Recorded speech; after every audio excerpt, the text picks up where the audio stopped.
दूध बेच बेच के मैंने का फल जान खातर मैं यही इतनी मजबूरी करी। जो आवर्स अकेडमी जो भी चीज़ें देती थी हमने टाइम पे पढ़े। सर ने भी बहुत मोटिवेट किया बच्चों को, हम सबको। हमारे बैच में से ये मान लो 50 में से 40 बच्चे आवर्स अकेडमी से निकले थे। इन पेरेंट्स ने हम पे विश्वास किया तो हमने अपनी तरफ से पूरी एनर्जी लगाई, और जब दोनों के विश्वास मिलते हैं तभी बच्चे कामयाब हो पाते हैं। मैंने तो जिस दिन हम यहाँ सर के पास छोड़ा था ना, उस दिन हम टेंशन फ्री हो गए।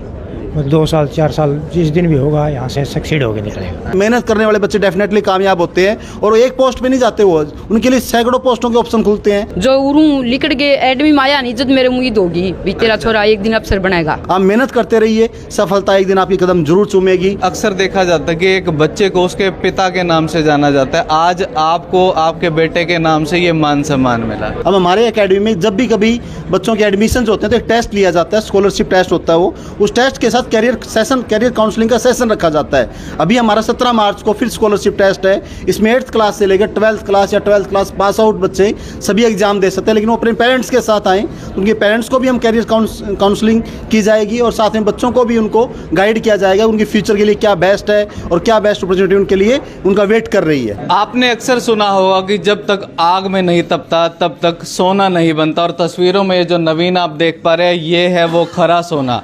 और इसको इस मुकाम तक पहुंचाने के लिए जो तस्वीरों में आप चेहरे देख पा रहे हैं, इनकी कड़ी मेहनत और मशक्कत है। तो एक बार इनके लिए जोरदार तालियां हो जाए।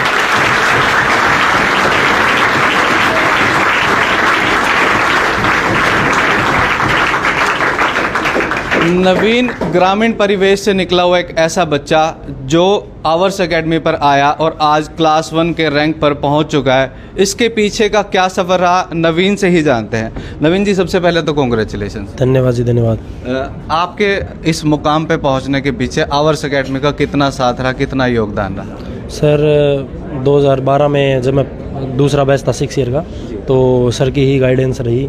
यहाँ कोचिंग के लिए आया मैं, तो सर ने जैसे पहले ही बता दिया कि आप में काबिलियत आप कर सकते हैं, ठीक है। तो सर की गाइडेंस में मैं करता रहा काम। जो आवर्स अकेडमी जो भी चीज़ें देती थी हमने टाइम पे पढ़े। सर ने भी बहुत मोटिवेट किया बच्चों को, हम सबको। हमारे बैच में से ये मान लो 50 में से 40 बच्चे आवर्स अकेडमी से निकले थे। जी, आप ग्रामीण परिवेश से आते हैं। कहीं ना कहीं जिस समय आपने अपना जो ये स्ट्रगल शुरू किया उस समय सुविधाओं का काफ़ी अभाव रहता था, तो आपके पेरेंट्स ने आपको किस तरीके से सपोर्ट किया उसके बारे में भी थोड़ा सा बताइए। जी, पेरेंट्स के सपोर्ट के बिना तो कोई भी कुछ भी नहीं बन सकता, ठीक है। तो माता पिता हमेशा सपोर्ट में ही रहे। हमेशा इन्होंने बोला कि जो आप करोगे अच्छा ही करोगे अपनी समझ से, क्योंकि आगे की ज़िंदगी आपको ही जीनी है, ठीक है। कामयाबी की एक चमक के पीछे एक डार्क फेस भी होता है। आज आप कामयाब हो चुके हैं, लेकिन काफ़ी लंबा स्ट्रगल भी रहा होगा। काफ़ी बार आपको नाकामयाबी का भी सामना करना पड़ा होगा। तो कभी ऐसा मोमेंट आया कि आपके मन में यह आया हो कि नहीं यार अब नहीं हो रहा, छोड़ देते हैं, और उसके बाद आपने किस तरीके से उस चीज़ को मूव ऑन किया? सर यही की है कि आप फैमिली से इंस्पायर होते हैं। जब भी नाकामयाबी मिलती थी तो मैं तो घर पे चला जाता था।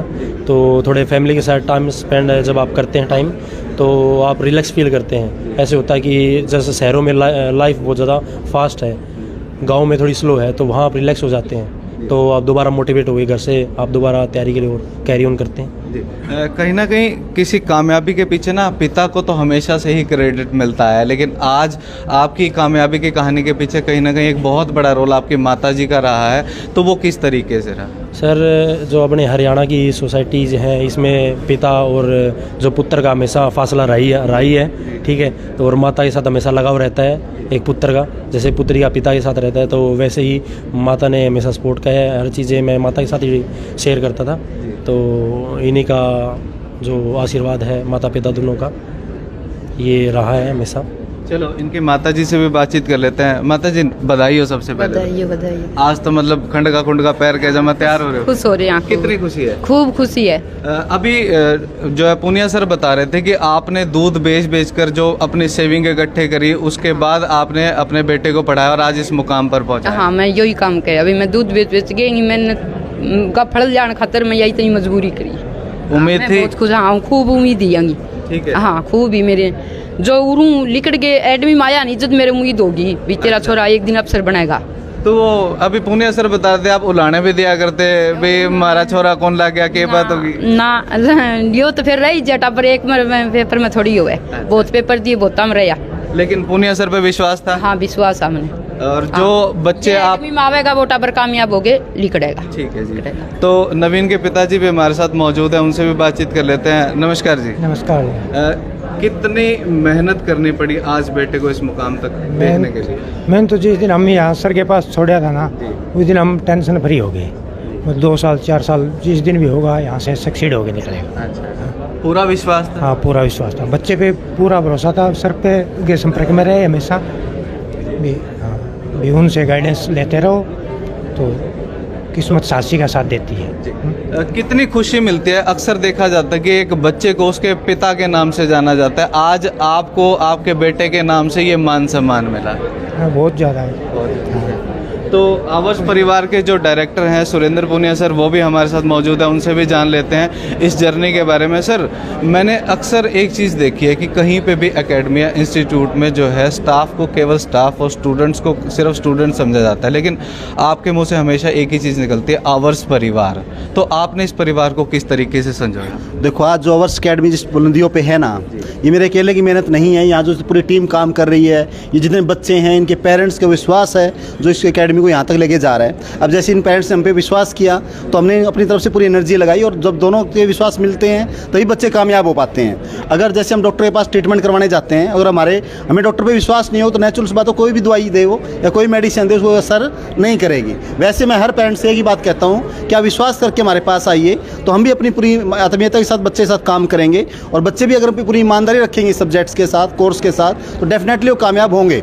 और सबसे बड़ी बात, मैं एक बात और कहना चाहता हूँ पूरे हरियाणा वासियों को कि जो बच्चे, जो पेरेंट्स या जिन बच्चों को ये लगता है भी एग्रीकल्चर जैसे फील्ड के अंदर कोई स्कोप नहीं है, क्योंकि काफ़ी कोरोना काल के बाद काफ़ी चेंज हुआ, लोगों का रुझान है, युवाओं का जो रुझान है विदेशों की तरफ ज़्यादा हुआ, हरियाणा की या गवर्नमेंट की तरफ उनका रुझान डाउन होता जा रहा है, क्योंकि उनको लगता है कि सरकारी जॉब नहीं है। तो मैं एक बात बता देना चाहता हूँ कि पिछले 2 सालों में इतनी जॉब आई हैं गवर्नमेंट, चाहे वो VLD वेटनरी सेक्शन में हो, चाहे वो अपने एग्रीकल्चर फील्ड में हो, ये दोनों फील्ड ही ऐसे हैं, वेटनरी और एग्रीकल्चर, इसमें कोई बेरोजगारी नहीं है। मेहनत करने वाले बच्चे डेफिनेटली कामयाब होते हैं, और वो एक पोस्ट पे नहीं जाते, वो उनके लिए सैकड़ों पोस्टों के ऑप्शन खुलते हैं। वो अपनी चॉइस से अपनी जॉब्स को बार बार चेंज भी कर सकते हैं, अपनी उनको जो बेस्ट अपॉर्चुनिटी मिले उस पर जा सकते हैं।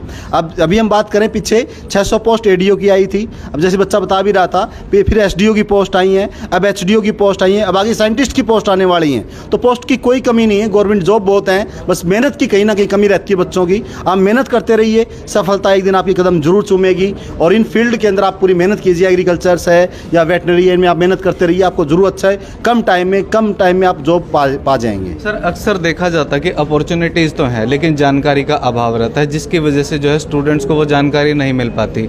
तो क्या आप अपने स्टूडेंट्स को इस तरीके से जो है जानकारियाँ भी प्रोवाइड करवाते हैं? क्योंकि अक्सर मैंने देखा है कि आप स्टूडेंट्स के साथ साथ उनके पेरेंट्स को भी अक्सर बुलाते हैं, कहीं ना कहीं उनको इस तरीके की जानकारी दें। देखो, बच्चों के साथ साथ पेरेंट्स का होना बहुत ज़रूरी है।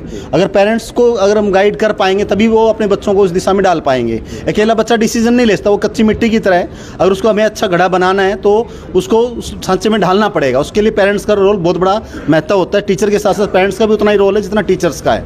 अब मैं एक बात और कहना चाहूँगा, जैसे आपने कहा भी कैरियर काउंसलिंग का, अब हमारे अकेडमी में जब भी कभी बच्चों के एडमिशन होते हैं तो एक टेस्ट लिया जाता है, स्कॉलरशिप टेस्ट होता है वो, उस टेस्ट के साथ कैरियर काउंसलिंग का सेशन रखा जाता है। अभी हमारा 17 मार्च को फिर स्कॉलरशिप टेस्ट है, इसमें 8th क्लास से लेकर 12th क्लास या 12th क्लास पास आउट बच्चे सभी एग्जाम दे सकते हैं, लेकिन वो अपने पेरेंट्स के साथ आएँ, उनके पेरेंट्स को भी हम कैरियर काउंसलिंग की जाएगी, और साथ में बच्चों को भी उनको गाइड किया जाएगा उनके फ्यूचर के लिए क्या बेस्ट है और क्या बेस्ट अपॉर्चुनिटी उनके लिए उनका वेट कर रही है। तो इसकी कोई फीस भी है? नहीं, हमारी वर्ष अकेडमी इन चीज़ों के लिए कोई फीस नहीं लेती, ये फ्री ऑफ कॉस्ट रहता है, ताकि हर पेरेंट्स, हमारे देश का जितना भी पेरेंट्स है, उनको ये चीज़ फ्री ऑफ कॉस्ट उनको प्रोवाइड की जा सके। और ये भी नहीं है कि वर्ष में एडमिशन लेने वाले बच्चों को ये काउंसलिंग दी जाएगी, कोई भी आ सकता है। जो बच्चे 8th क्लास से लेकर 12th क्लास में पढ़ रहे हैं वो अपने पेरेंट्स के साथ आएँ, कैरियर काउंसलिंग लें, वो आगे उनकी मर्जी है वो किस फील्ड में जाना चाहते हैं, क्या करना चाहते हैं, लेकिन हम अपनी तरफ से बेस्ट उन पेरेंट्स को बताएंगे, बच्चों को बताएंगे। सुरेंद्र जी, अक्सर आपकी पार्क की नज़र के चर्चे हमेशा रहते हैं। आपने जिस बच्चे के लिए कह दिया कि इसका सिलेक्शन पक्का है, आज नहीं तो कल उसका सिलेक्शन जो है होकर रहता है, तो क्या मूल मंत्र लेकर आप आवर्स परिवार के साथ? देखो, जब हम कोई काम करते हैं, पूरी ईमानदारी से जब आप काम करने लग जाते हो तो कहीं ना कहीं ये पता लग जाता है कि बच्चा भी कितना ईमानदारी से अपने सब्जेक्ट के साथ काम कर रहा है, तो ये आइडिया लग जाता है बच्चा डेफिनेटली अपने फील्ड में निकलेगा।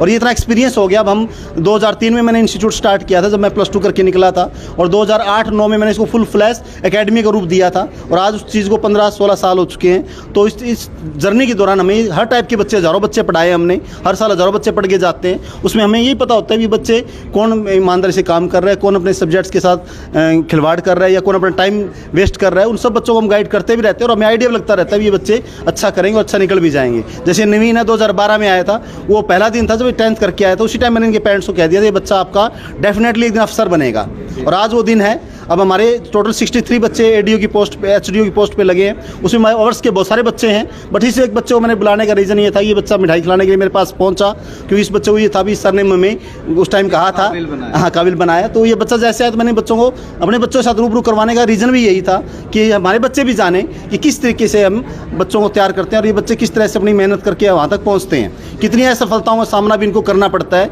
ये नहीं कि सफलता हमेशा एकदम ही मिल जाती है, हज़ारों असफलताएँ इसके पीछे जुड़ी होती हैं, और ये बच्चों को समझना पड़ेगा, पेरेंट्स को भी समझना पड़ेगा। ये बहुत इंपॉर्टेंट थिंग है बच्चों के लिए। तो हमेशा की तरह आवर्स एकेडमी ने फिर एक बार एक कीर्तिमान स्थापित कर दिया है, और हर बार की तरह बहुत अच्छे सिलेक्शन जो हमेशा की तरह आवर्स एकेडमी देता है, आज फिर एक बार आवर्स का निकला हुआ एक स्टूडेंट आज एक क्लास 1 ऑफिसर बन चुका है।